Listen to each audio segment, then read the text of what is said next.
안녕하세요.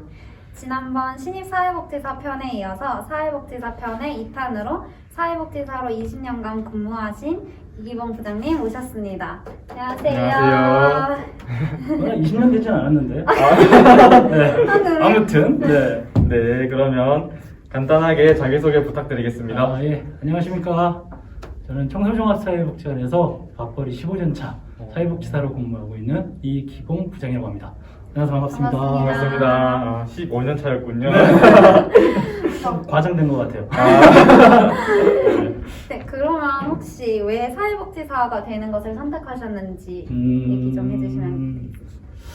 사실 사회복지사를 딱 정해서 사회복지사가 된 건 아니었고요.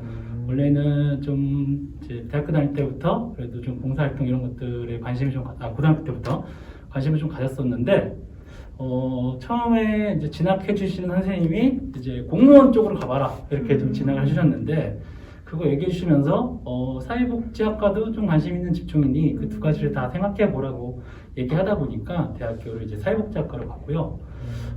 제가 관심 있어 하는 종목은 원래 종목이라고 좀 그렇지만 청소년 쪽을 굉장히 좋아했습니다. 그래서 청소년 쪽 봉사활동을 좀 많이 했고, 그래서 청소년 쪽의 사업을 좀 하고 싶어서 이제 사회복지사로 진행을 하게 되었습니다. 그렇군요.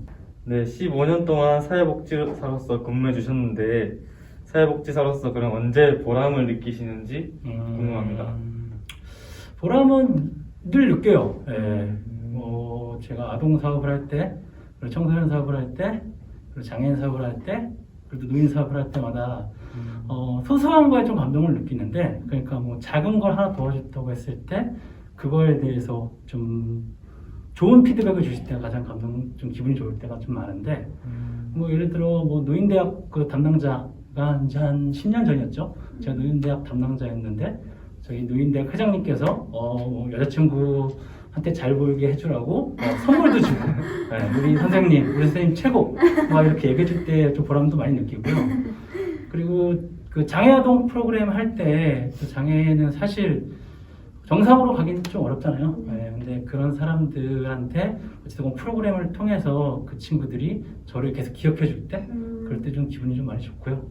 특히나 저는 청소년 쪽에 관심이 많다 보니까 그 청소년들이 어쨌든 나중에 고등학교 졸업하고 대학교 가서 그 복지관에 봉사활동 올 때 그럴 때 좀 보람을 좀 많이 느낀다고 보시면 될 것 같습니다. 네. 이렇게 보람 있는 일도 많겠지만 힘들었을 때도 많았을 것 같은데 많죠. 네, 혹시 가장 힘들었을 때가 언제인지 궁금합니다. 늘 힘들어요. 사람 늘 힘든데 젊었을 때 힘들 때는 어찌됐건 왜 늦게 집에 갈 때 그리고 사실 좀 민원인들을 많이 받습니다. 선생님들이 생각하시는 정도의 차이가 좀 있겠지만 그런 민원들이 있어요. 정말 일이 많은데 정말 행정소모하게끔 민원을 요청하시는 분들이 있어요. 그러니까 예를 들어서 처음에 와서 이제 복지관에 와서 나 뭐 필요하니까 후원해줘 이렇게 얘기를 하는데, 그거를 사실 대상이 맞아야 되고 이런 부분에 연결을 좀 해줘야 되는데 그냥 무작정 와서 돈 달라고 하시는 분들이 꽤 많습니다. 그럼 복지관에서는 뭐 이런 사유 때문에 안 되는 부분이 있습니다라고 말씀을 드렸는데, 그래? 니네 그럼 알았어. 그러고 가서 뭐 시에 민원을 넣는다든지 저희 청와대에 민원을 넣는다든지 이런 식으로 해서 좀 행정 소모하는 게 좀 많아요. 수급자분들은 저희 개인 정보 공개를 요청을 하면 무료거든요. 일반인들이 정보 공개를 요청하면은 이제 A4용지 한 장에 뭐 10원 이런 식으로 계산이 돼서 100장을 요청하면 얼마를 내고 이렇게 돼야 되는데, 수급자분들이 개인정보를 정보를 요청하면 돈이 되지 않는다는 걸 좀 악용해서 이내 복지관에서 뭐 연간 후원할 수 있는 금액 총 정리해서 나한테 제출해. 뭐 하면 제출하면 다시 그거를 복지관에 보이듯이 A4용지 이면장에 버리고 다시 또 민원 넣고 이럴 때마다 좀 기분이 좀 많이 나쁘죠.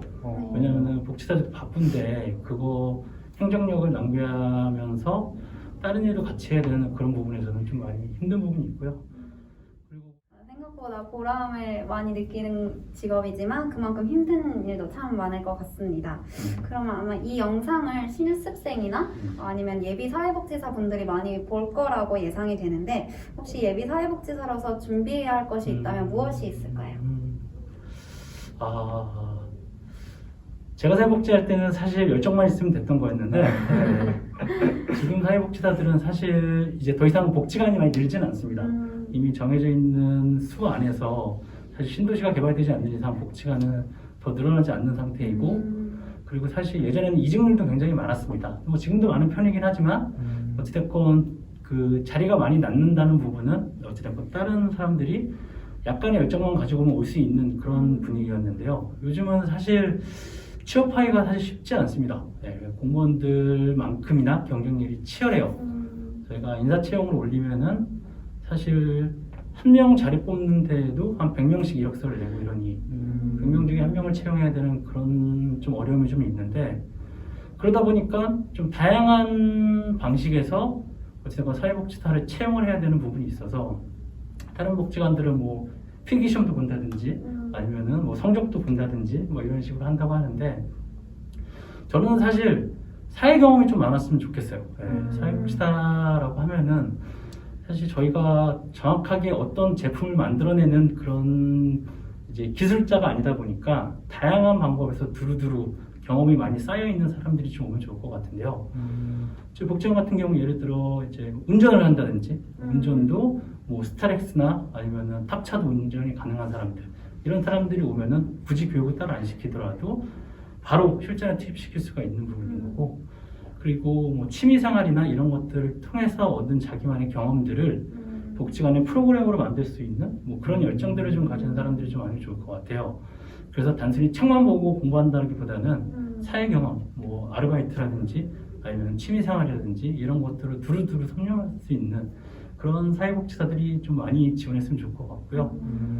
네, 사회복지를 꿈꾸는 사람들이 점점 늘어나고 있는데 이제 부장님의 관점에서 봤을 때 앞으로 사회복지의 전망은 어떻게 보시는지 궁금합니다. 사회복지는 기계가 대체할 수 없다라고 생각을 해요. 왜냐하면은 사람마다 가지고 있는 생각과 욕구가 다르기 때문에.